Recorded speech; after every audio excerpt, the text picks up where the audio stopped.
결혼을 한다는 것은 무엇일까요? 부부로 산다는 것이 뭘까요? 사랑하는 사람과 한 집에 살고 같이 생활하고 그러다가 아이를 낳고 사는 것, 그게 부부가 된다라는 말의 의미일까요?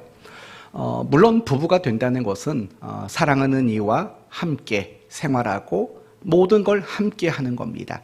자녀를 낳고 그 자녀를 돌보는 게 부부가 되는 겁니다. 그러나 부부가 된다라는 말의 본질은 그 정도가 아닙니다. 부부가 된다라는 것, 그것은 우리가 생각하는 것보다 훨씬 더 크고 신비한 것임을 알아야 합니다. 오늘 본문은 인류 최초로 부부가 되었던 아담과 하와의 이야기를 소개합니다. 아마도 이 자리에는 결혼과 관련해서 세 부류의 사람이 있다고 생각합니다. 첫째는 이미 결혼을 하고 부부로 살아가는 분이 있을 겁니다. 그런 여러분은 내가 부부로 잘 살고 있는가 점검하는 시간이 됐으면 좋겠고, 또 뜻하지 않게 배우자가 먼저 천국에 가신 분도 계실 겁니다.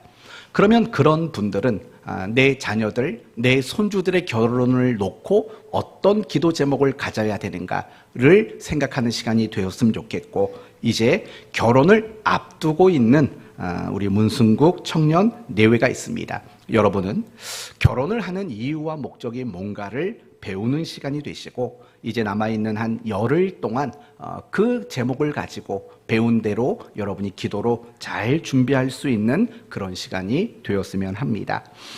오늘 본문은 이미 말씀드린 바와 같이 하나님께서 아담과 하와를 부부로 맺으시고 가정을 이루시는 장면이 오늘 본문의 장면입니다. 먼저 18절 말씀을 보시면 이런 말이 나옵니다. 여호와 하나님이 이르시되 사람이 혼자 사는 것이 좋지 아니하니. 이 말씀을 언뜻 잘못 보면은 하나님이 아담을 만드셨는데 그 만들어진 아담이 완전하지 못해 보이는 것처럼 보입니다. 다시 한번 보십시오. 하나님이 이르시되 사람이 혼자 사는 것이 좋지 아니하니. 여기서 말하는 사람은 아담을 말하는 겁니다. 이 아담이 홀로 있는 것을 보고 좋지 못했답니다. 이 말은 아담이라는 그 존재 자체가 불완전한 존재였다라는 말은 아니라는 겁니다. 그렇다면 더 좋은 상태, 더 완전한 상태가 아직 남아있다라는 말인 거죠. 왜 그러냐? 18절의 이 말씀이 과연 어느 시점에 이루어진 말씀인가를 먼저 생각해 봐야 하기 때문에 그렇습니다. 어느 시점일까요? 1장 31절 이전의 시점이죠. 1장 31절을 보면 하나님이 지으신 모든 것을 보시니 보시기에 심히 좋았더라. 저녁이 되고 아침이 되니 이는 여섯째 날이로다. 이 구절 이전에 아담의 창조가 있었다라는 겁니다.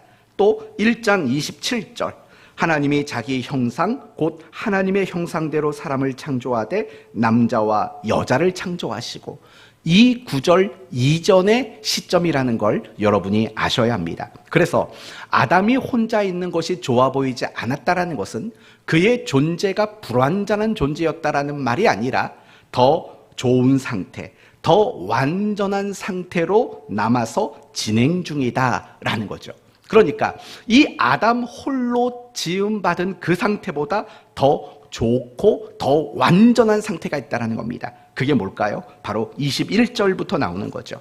21절을 보시면 여호와 하나님이 아담을 깊이 잠들게 하시니 잠들매 그가 그 갈빗대 하나를 취하고 살로 대신 채우니라. 여자를 만드신 사건인 거죠. 그리고 24절을 보시면 이러므로 남자가 부모를 떠나 그 아내와 합하여 둘이 한 몸을 이룰지라. 부부가 되는 거죠. 부부가 되고 이제는 가정을 하나님이 만드신 거죠. 이것이 가장 완전하고 가장 좋은 상태라는 겁니다. 그래서 그 결과가 25절을 보시면 아담과 그의 아내 두 사람이 벌거벗었으나 뭐하지 않았답니까? 부끄러워하지 않았다라는 거예요. 단순히 홀딱 벗었는데 안 창피했다라는 말이 아닙니다. 그 아담과 그 하와, 그것이 가장 완벽한 행복의 상태였다라는 것을 보여주고 있는 구절인 겁니다. 여기서 우리가 알 수 있는 것이 있습니다. 그건 결혼을 해서 부부가 되고 그리고 가정을 이룬다는 것은 세상에서 가장 행복한 일이라는 겁니다. 맞나요? 아닌가요? 부부가 되는 것, 그래서 가정을 이루는 것, 그것은 세상에서 가장 행복한 일인 겁니다.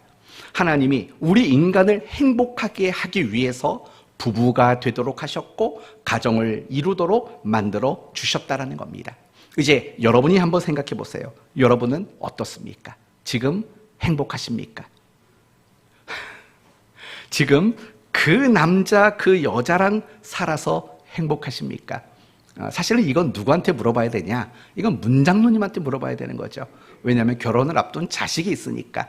근데 물어보나 마나 뭐라고 대답하시겠습니까? 행복하다고 하시겠죠. 우리 문장로님은 그 여자분이랑 결혼해서 행복하십니까? 네, 이 자리에 계셨어야지 될 텐데 아쉽습니다. 맞아, 그런 거예요. 여러분 다 어떠세요? 이미 나랑 지금 같이 살고 있든지 아니면 천국에 가셨던지 간에 내가 그 사람이랑 살았던 것을 잘했다고 여러분은 생각하십니까? 세상 사람들이 그런 질문을 한다죠. 여보, 자기야, 당신은 죽었다가 다시 태어나면 나랑 다시 결혼할 거야? 라고 질문한다지요. 여러분은 그 질문에 뭐라고 대답하시겠습니까? 김효선 집사님? 이태규 집사님과 다시 태어날 수만 있다면 다시 결혼하시겠습니까? 황춘하 권사님? 다시 그분과 결혼하시겠습니까? 생각해 보셔야 되는 겁니까? 우리 이재구 장로님은 어떠십니까? 다시 그분과 결혼하시겠습니까?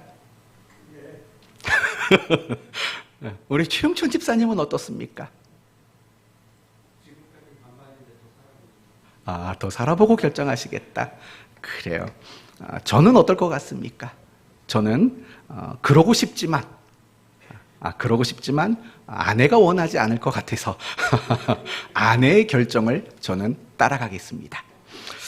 제가 이렇게 질문을 하는 이유는 뭐냐면 우리가 누군가와 만나서 결혼을 하고 가정을 이루는 건 사실은 행복하기 위해서예요. 행복이라는 그 꿈을 누리기 위해서 누구나 결혼을 하고 그리고 가정을 이루게 됩니다.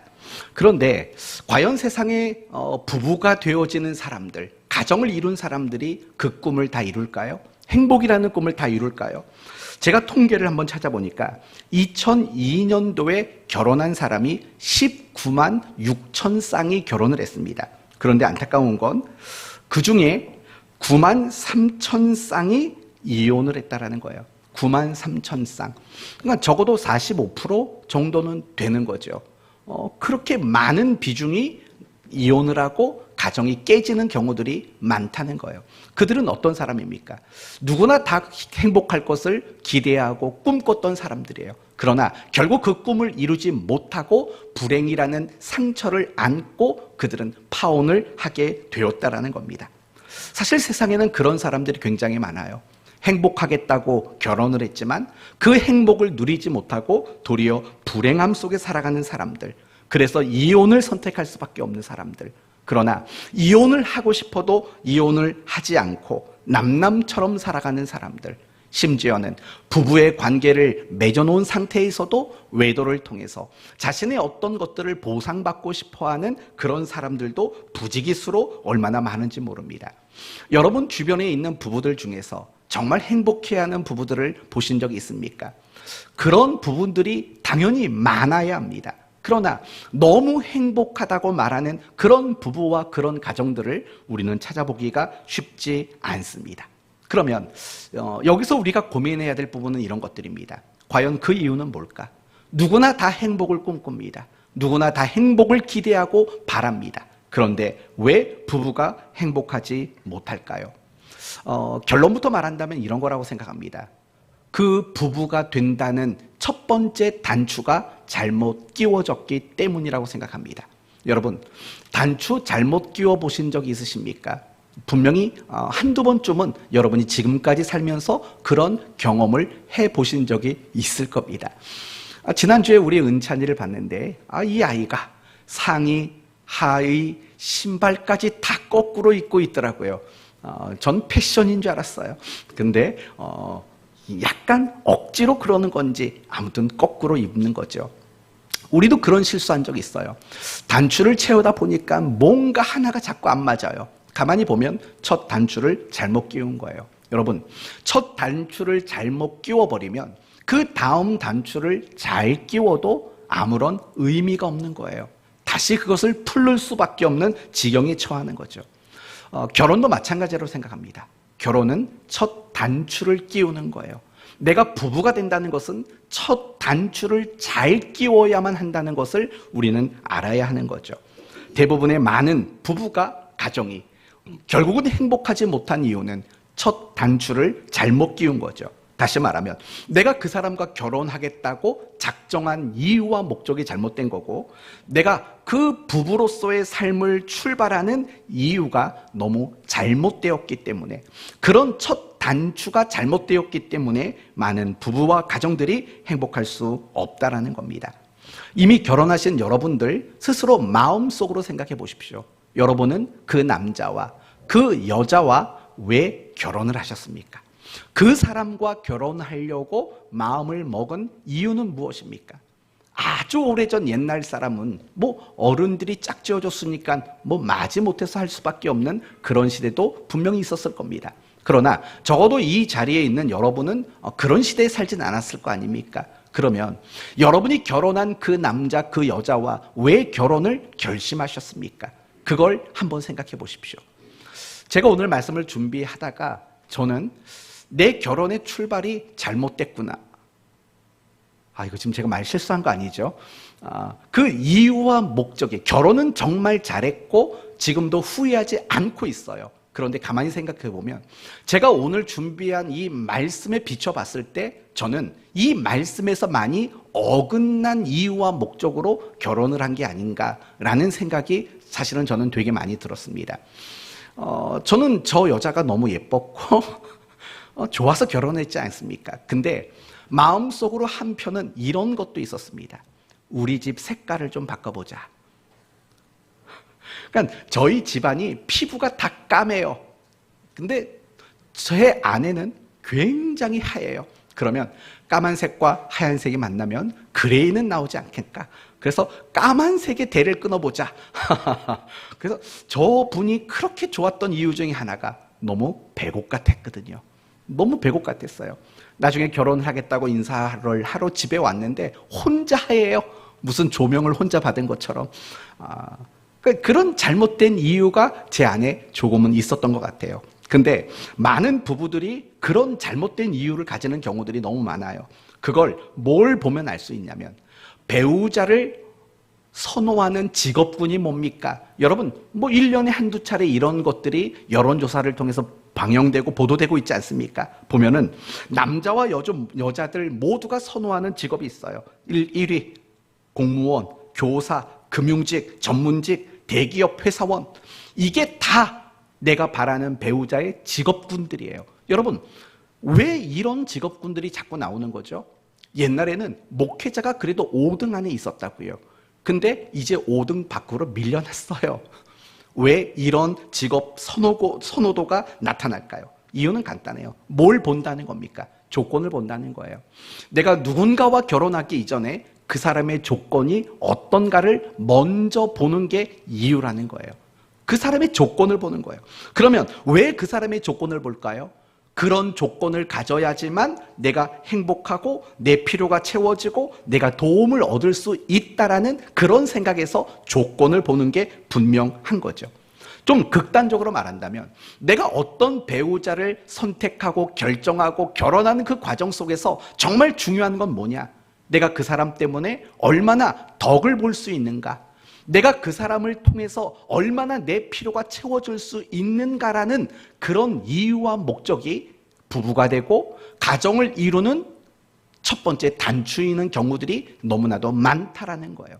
이거는 불신자들만의 이야기가 아니에요. 예수를 믿는 그리스도인들 역시 마찬가지인 거예요. 항상 배우자를 생각할 때, 또는 내 자식의 배우자를 생각할 때 우리는 무엇을 제일 먼저 보냐면 그 사람이 얼마나 믿음이 순전하고 얼마나 신앙이 좋은가는 별로 관심이 없어요. 관심은 그거 하나죠. 교회 다니니? 다닌다 그러면 일단 통과해요. 그 다음은 직업이 뭐니? 집안은 어떠니? 믿는 사람들 역시도 사실은 너무나 많은 조건들을 더 먼저 생각하는 경우들이 많이 있다라는 거죠. 사실은 굉장히 지독한 이기심인 거예요. 내가 그렇게 사랑하는 사람인데 결국 그 사랑하는 사람, 부부가 될 그 사람을 결정하는 이유가 조건이라면 그게 얼마나 이기적인 마음이겠습니까? 그리고 생각해 보십시오. 이기적인 마음을 가지고 누군가와 부부가 되고 결혼을 했다면 과연 그 관계가 행복해질 수 있겠습니까? 이게 비단 부부 사이만의 문제는 아닙니다. 우리가 사람과 사람 사이의 이야기도 마찬가지 아닙니까? 내가 어떤 공동체 안에서 어떤 모임 안에서 이기적인 사람이 있다면 과연 그 모임과 그 공동체는 행복해질 수 있겠습니까? 절대로 그럴 수가 없는 겁니다. 이기심은 우리를 불행하게 만들고 우리의 관계를 깨트리지 우리를 행복하게 만들어줄 수 있는 요소는 결코 될 수가 없는 겁니다. 바로 이게 잘못됐다는 겁니다. 분명히 하나님이 부부라는 제도를 만드시고 가정이라는 것을 만드셨습니다. 그 목적은 뭐냐? 행복이죠. 행복이라고요. 그런데 그 행복이 목적인 것인데도 불구하고 많은 사람들은 그 왜곡된 행복을 기대하는 마음속에서 이기심을 가지는 거죠. 그리고 그 이기심이 부부로 하여금 그 가정으로 하여금 불행하도록 만들게 되었다라는 겁니다. 이게 굉장히 잘못된 이유와 목적인 겁니다.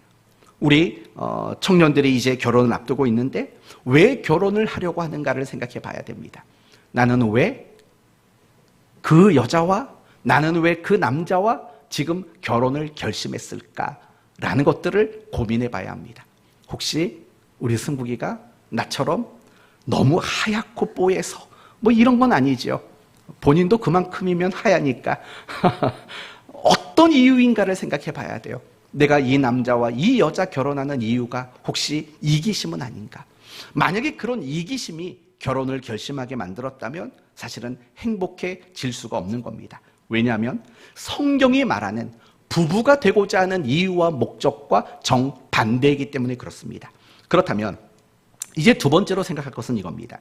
그러면 성경이 말하는 부부됨의 이유와 목적은 과연 뭘까? 이제 18절 말씀을 보시면 그 답이 명확하게 보입니다. 18절 다시 한번 봅시다. 여호와 하나님이 이르시되 사람이 혼자 사는 것이 좋지 아니하니. 여기서부터 중요한 거예요.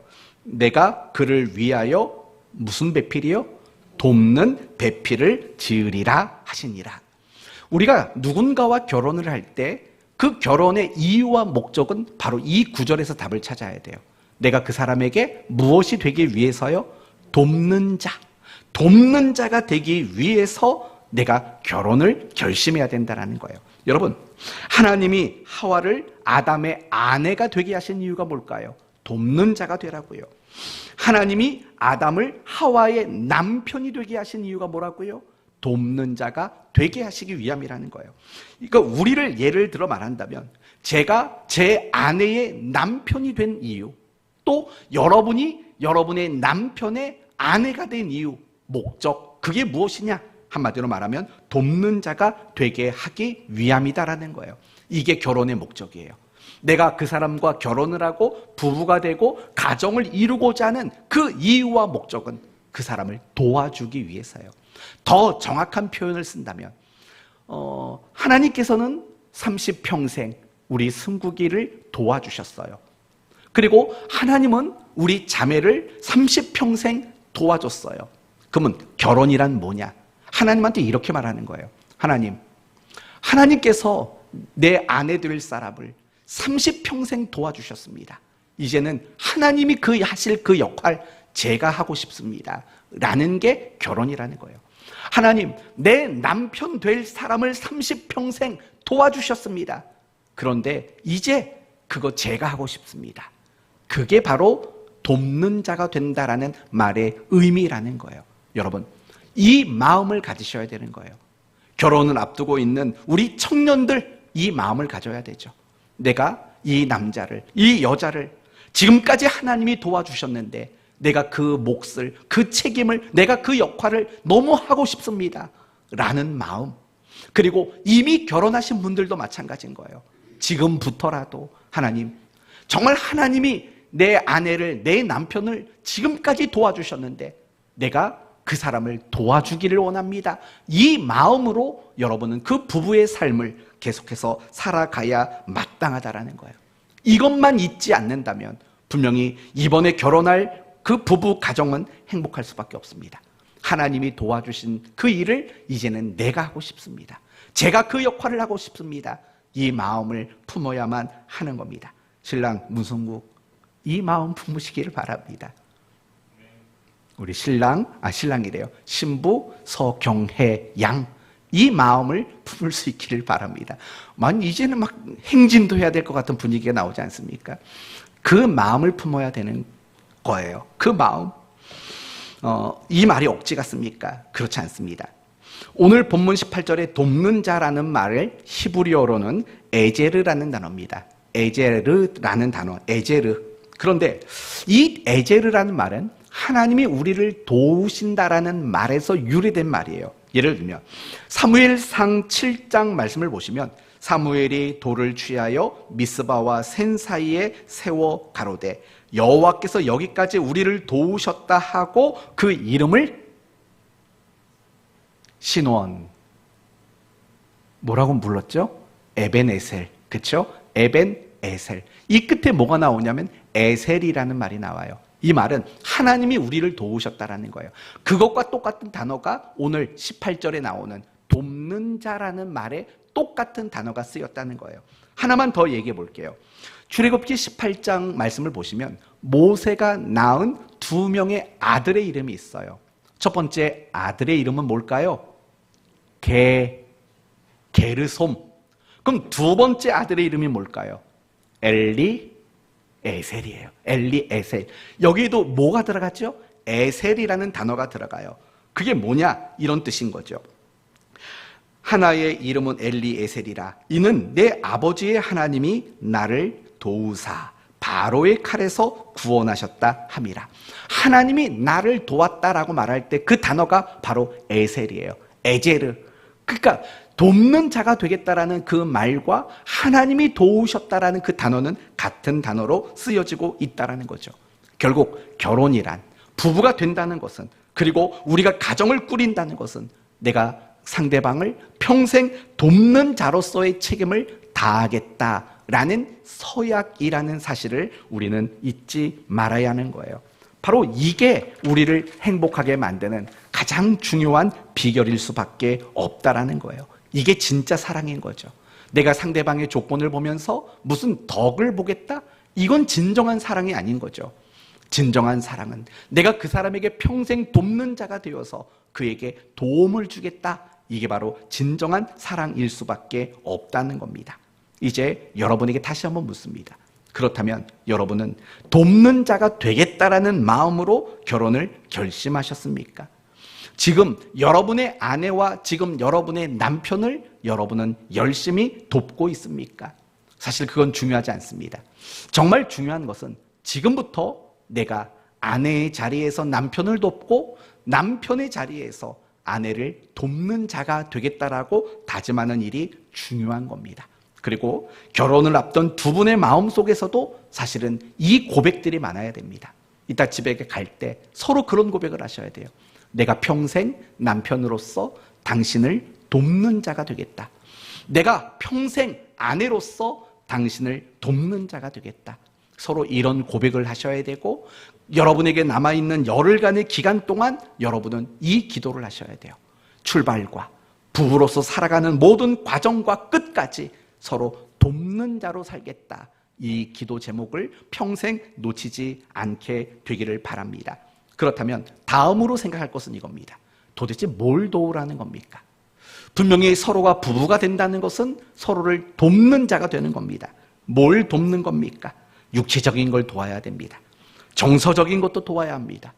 감정적인 것도 도와줘야 합니다. 경제적인 것도 도와야 되고 자녀를 양육하는 것도 도와야 합니다. 우리 문장로님 집에서 딱 3가지는 꼬박꼬박 하신다죠.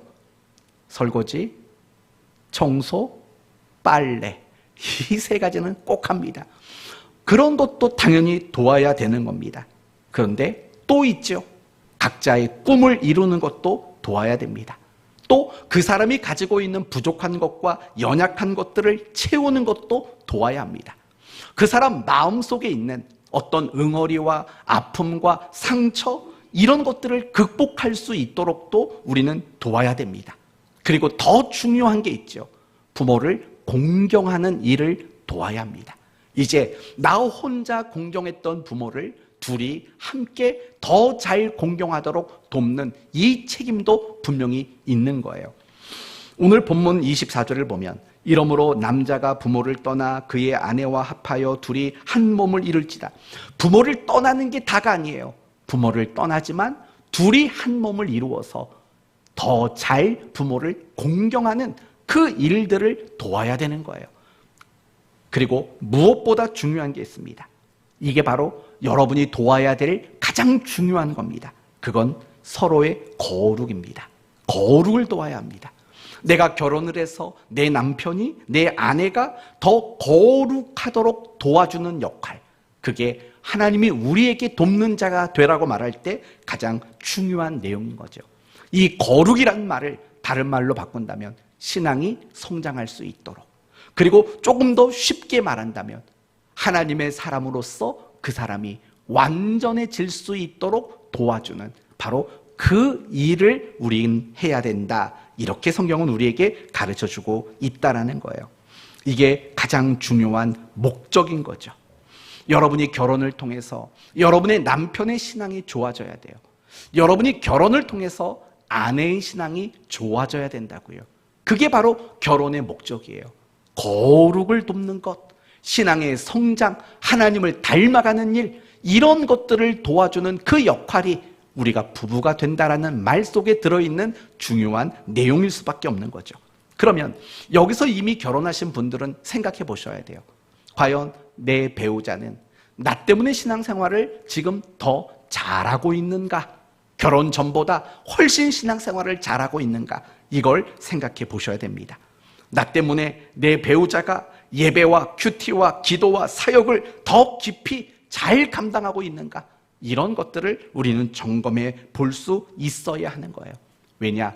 하나님이 우리에게 결혼이라는 것을 만드시고 그것을 기대하셨던 바가 바로 완성이기 때문에 그렇습니다. 아까 말했죠. 아담이 혼자 있는 것이 좋지 않다. 그건 아담 자체가 불완전하다는 뜻이 아니에요. 아직 완성되지 않았다라는 거예요. 그래서 하와를 만드시고 부부가 되게 함으로 비로소 한 몸으로 완성을 시켰잖아요. 그러니 결국에는 이 부부가 된다라는 것은 돕는 자가 되는 거고, 이 돕는 자가 된다라는 것은 결국은 완성을 목적하고 있다라는 거예요. 결혼을 통해서, 배우자를 통해서 상대방이 완성되어 가는 것, 더 거룩해지는 것, 이것이 우리가 도와야 하는 가장 중요한 내용이라는 거예요. 그래서 이제 앞으로 결혼을 하게 될 우리 예비 신랑 신부는 그런 생각을 가지셔야죠. 결혼을 통해서 나 때문에 상대방이 더 믿음이 좋아지고 더 신앙생활을 잘할 수 있도록 내가 그 일을 돕겠다. 그런 마음을 우리는 품어야 마땅하다라는 겁니다. 이제 끝으로 한 가지만 말씀을 드리고 마치도록 하겠습니다. 그렇다면 어떻게 도와줄 수 있을까? 어떻게 거룩하고 어떻게 더 성장할 수 있도록 도와줄 수 있을까? 이 부분에 대해서 여러분에게 간단하게 세 가지로 말씀을 드리겠습니다. 에베소서 5장으로 한번 넘어가 봅시다. 에베소서 5장. 또 부부 얘기하는데 에베소서가 나왔어요. 네. 에베소서 5장 22절 이하를 펴두시면 됩니다. 에베소서 5장 22절. 어떻게 하면 서로를 완성시키는 일에 돕는 자가 될 수 있는가? 첫 번째는 여러분이 하나님에 의해서 부부로 묶여졌다라는 사실을 인정해야 됩니다. 다시 말하면 이거죠. 분명히 여러분은 결혼을 할 때, 그리고 결혼을 결심했을 때 이런 생각을 가졌을 겁니다. 사랑하니까, 원하니까 서로 결정했다. 남자와 여자가 서로 결정해서 부부가 되고 가정을 이뤘다고 생각합니다. 하지만 놓치고 있는 게 있습니다. 여러분이 분명히 사랑했습니다. 그리고 충분히 협의했습니다. 그리고 충분히 결정했습니다. 그러나 이것은 여러분의 결정만이 아니라는 거예요. 여러분이 부부가 되도록 하나님께서 묶으셨다라는 사실을 잊지 않는 게 가장 중요한 겁니다. 하나님이 그 사람과 나를 부부로 묶으셨다. 이 확신이 우리에게 분명히 필요하다라는 거예요. 여러분의 선택, 여러분의 결정보다도 하나님의 큰 작정이 여러분을 부부가 되도록 만드셨다. 이걸 기억하는 게 중요하다는 거예요. 에베소서 5장 32절을 보시면 이런 말이 나옵니다. 이 비밀이 크도다. 나는 그리스도와 교회에 대하여 말하노니 라고 말해요. 지금 교회와 그리스도에 대해서 말한대요. 그런데 그 앞에 나왔던 얘기는 뭐냐면 남편들아 아내를 사랑해라. 아내들아 자기 남편에게 복종하라는 이야기가 나와요. 그러니까 남편과 아내의 이야기를 하면서 결국 바울은 무슨 얘기를 하냐면 그리스도와 교회에 대한 이야기와 마찬가지다라고 설명을 하고 있다라는 거예요. 무슨 말이죠? 여러분, 교회와 그리스도는 서로 각각이에요. 그러나 한 몸이에요. 다시 말하면 그리스도와 교회는 둘이에요. 그러나 한 몸인 거죠. 그러면 이 그리스도와 교회를 한 몸으로 묶으신 분이 누구죠? 하나님이 그렇게 묶으신 거예요. 마찬가지라는 거예요. 남편과 아내가, 남자와 여자가 부부가 되는 것은요, 단지 이 두 사람이 의논하고 선택하고 결정해서 부부로 묶여지는 게 아니에요. 하나님께서 여러분을 부부로 묶으셨다라는 거 잊지 말아야 되는 거예요. 그래서 마태복음 19장에 이런 말이 나오죠. 그런즉 이제 둘이 아니요 한 몸이니 그러므로 하나님이 짝지어 주신 것을 사람이 나누지 못할지니라 라고 말을 해요. 하나님이 짝지어 주셨다라는 이 분명한 소명과 확신을 분명히 가져야 되는 거예요. 여러분, 분명히 아무리 사랑해서 결혼을 했어도 살다 보면 갈등이 생기기 마련이에요. 다툴 수밖에 없는 일들이 생겨날 수밖에 없어요. 그러나 그런 순간에요, 이 결혼을 내가 선택했다, 내가 결정했다고 생각한다면 그 가정을 지키는 게 어려워질 수밖에 없어요. 하지만 이 가정이 이루어지고 부부로 묶여진 것이 하나님이 묶어두셨다라고 생각하신다면 우리는 함부로 그 가정과 부부됨에 금가게 만드는 일들을 하지 않을 수 있는 거예요. 그렇기 때문에 우리가 서로에게 돕는 자가 되기 위해서, 잘 돕는 자가 되기 위해서는요, 분명히 하나님이 날 묶었다, 하나님이 그분과 나를 묶어두셨다라는 이 확신을 분명히 가져야만 하는 거예요. 두 번째 방법은요, 서로가 원하는 방법으로 사랑해 주셔야 돼요. 서로가 원하는 방법. 여러분, 제가 이렇게 말하는 이유는 뭐냐면 남자가 원하는 사랑이 달라요. 그리고 여자가 원하는 사랑이 달라요. 분명히 달라진다고요. 다를 수밖에 없다고요. 그렇기 때문에요, 내가 상대방을 사랑하고 내가 상대방을 돕는 그 일에도 지혜가 필요한 거예요. 여러분, 옛날에 얼마 전에 그런 얘기 했지 않습니까? 서울 신부와 충청도 신랑이 결혼을 해서 며칠 만에 사내 못 사내 뭐 이래버렸다고 얘기했지 않습니까? 뭐 때문에 그랬어요? 감자 얘기했잖아요. 서울 신부는 설탕에 찍어 먹고 충청도 남자는 소금에 찍어 먹고, 그러니까 니네 집안 이상한 집안이다. 어떻게 설탕 찍어 먹냐, 소금 찍어 먹냐. 나중에 변호사한테 가서 얘기를 했다지 않습니까? 그랬더니 변호사가 기가 막히듯이 얘기했대요. 나는 강원도 사람인데 고추장 찍어 먹는다고, 뭐 이런 얘기 다 알지 않습니까? 다 알지 않습니까? 서로의 삶의 방식이 다른 거예요. 그리고 남자와 여자가 자체로 만들어진 그 특징이 굉장히 달라요. 그래서 사랑하는 방법도 굉장히 다를 수밖에 없는 거예요. 먼저 22절 말씀을 보시면 아내들이여 자기 남편에게 복종하기를 주께 하듯 하라 라고 말을 해요. 남편을 사랑하는 방법은요, 다른 게 아니에요. 뭘 하라고요? 우리 서경애 자매, 남편을 사랑하는 방법, 남편에게 뭐 하라? 복종하라. 웃으면서 복종하라. 우리 교회 모든 여자 성도님들 다 이 일 하고 있죠? 복종하라. 김은선 집사님 하고 계십니까? 노력하겠어요. 황 권사님 하고 계십니까? 사모님 하고 계십니까? 네, 잘하고 계시죠. 네, 늘 복종해 주고 계시죠. 물론 이 말을 불편해하지 마십시오. 그러면 남편이 우월하다, 아내는 열등하다 이런 말 하는 게 아니에요. 사실 인류 역사를 보면은요, 여자들이 훨씬 더 큰 일을 많이 했어요. 뿐만 아니라 교회사를 보고 성경의 역사를 봐도요, 여성들이 훨씬 더 탁월한 일들을 많이 했다는 거 분명히 알고 있지 않습니까? 교회도 마찬가지예요. 교회가 돌아가는 걸 보면은요, 여자 성도들의 그 희생과 헌신이 얼마나 큰지 저는 너무나도 알고 있어요. 이건 단지 남편에게 복종하라는 말이 남편이 우월하고 아내는 열등하다 이런 걸 말하는 게 아니에요. 이미 말한 대로 남편과 아내는 한 몸이에요. 누가 우월하고 누가 열등한 이런 관계가 될 수가 없어요. 평등해요. 그러나 한 가지 차이가 뭐냐? 하나님은 남편을 그 가정의 머리로 세우셨기 때문이라는 거예요. 이건 하나님의 정하신 바예요.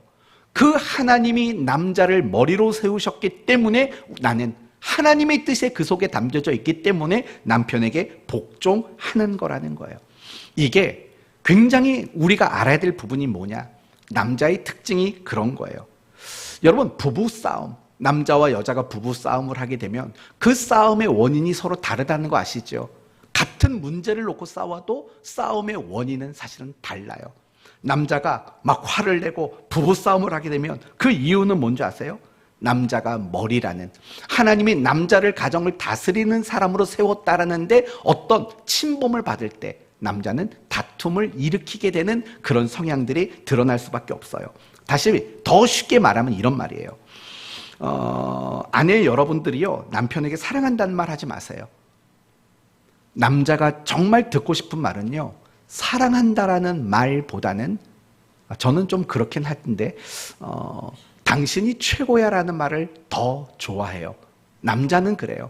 남자는 당신 사랑해요 라는 말보다는 당신 멋져요, 당신 잘해요, 뭐 옆집 남자는 그것도 못하던데 당신은 그것도 했어요. 남자는요, 자기가 머리로 인정받는 그걸 사랑으로 느껴요. 아무리 여러분이 뭘 잘해줘도요, 나를 머리로 여겨주지 않는다고 느끼면 그거는 내 여자가 나를 사랑하지 않는구나 라고 생각할 수밖에 없는 거예요. 그렇기 때문에요, 내가 내 남편을 돕는 자가 되겠다? 그러려면 가장 중요한 건 뭐냐면 하나님이 내 남편을 가정의 머리로 세우셨다라는 그 권위를 인정하는 데서부터 비로소 나는 내 남편을 돕는 자가 될 수 있는 거예요. 여기에서 실패하면은요, 아무리 노력을 해도 여러분의 남편을 도울 수가 없는 거예요. 남편에게 머리됨을 인정하는 것, 그게 남편을 돕는 방법인 거예요.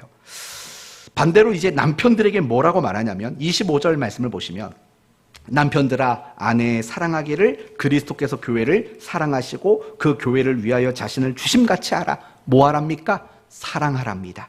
사랑을 하라고 말하고 있는 겁니다. 이 말은 무슨 말이냐? 결국 이런 거죠.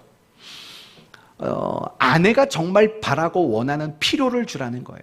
여러분, 하나님께서는 왜 우리에게 그리스도를 보내주셨을까요? 우리는 죄인이기 때문에. 우리가 죄인이기 때문에 죄인된 우리에게 필요한 것은 바로 그리스도일 수밖에 없는 거예요. 하나님이 우리를 사랑하셨어요. 그래서 우리의 필요를 주셨다고요. 마찬가지인 거예요. 내가 아내를 사랑한다? 그것은 나의 일반적인 방식이 아닌 거예요. 그것은 아내가 원하는 방식으로 아내를 사랑해 줘야 된다는 거예요.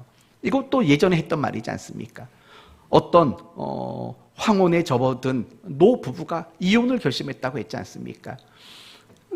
그 법률인을 만나서 점심 식사를 하는데 간단히 치킨이나 시켜 먹읍시다. 치킨 시켜 먹었다고요.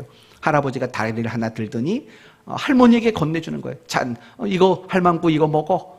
근데 할머니가 버럭 화를 내고 내가 이래서 평생 이렇게 살았다고 막 울분을 토했다지 않습니까? 왜냐? 할머니는 닭다리를 싫어하거든요. 날개를 좋아하거든요. 근데 할아버지는 자기가 좋아하는 거 안 먹어가면서 할머니에게 줬죠. 나름대로 자기가 사랑하는 걸 표현한 거예요. 근데 아내는 그걸 못 느끼는 거죠. 내가 좋아하는 건 지가 다 먹고 내가 안 좋아하는 날개만 준다. 그렇게 생각하니까 그걸 어떻게 사랑으로 받아들이겠어요? 그렇지 않습니까? 남편은 아내를 사랑해야 돼요. 정말 아내가 사랑이라고 느껴지는 그 방법대로 사랑해줘야 되는 거예요. 여러분, 굉장히 충격적인 신문을 하나 본 게 있어요. 우리나라 기혼 여성의 60%는 애인이 있다고 합니다. 남편 말고 60%가 애인이 있대요. 애인이 있대요. 왜 갈수록 애인이 있는 여자들이 많아질까요? 이런 것들인 거죠. 남편은 자기 말을 안 들어줘요. 그렇죠?